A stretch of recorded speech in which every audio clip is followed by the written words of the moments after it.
Welcome to our channel వీడి creations. నేను మీ విజయ దుర్గాను. ఈరోజు మా ఇంట్లో రూఫ్ అఫ్జా షర్బత్ చేసుకున్నామండి. దీనికి కావలసిన ఇంగ్రీడియంట్స్ ఏంటో చూసేద్దాం. ముందుగా రూఫ్ అఫ్జా, కూల్ వాటర్, ఒక నిమ్మకాయ, squeezer and ice cubes, pinch of salt. ముందుగా ఒక గ్లాస్లో 3 టేబుల్ స్పూన్స్ రూఫ్ అఫ్జా తీసుకోవాలి. తర్వాత నిమ్మకాయ స్క్వీజ్ చేసుకోవాలి. ఆ తర్వాత కూల్ వాటర్ యాడ్ చేయాలి.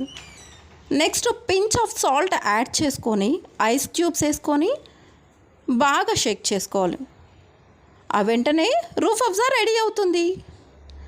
చల్లగా ఎంతో టేస్టీ అయిన రూఫ్ అఫ్జా మీకోసమే. ఈ వీడియో కనుక మీకు నచ్చినట్లయితే లైక్ చేయండి, షేర్ చేయండి. నా ఛానల్ని వెంటనే సబ్స్క్రైబ్ చేసుకోండి. Please subscribe. Thank you.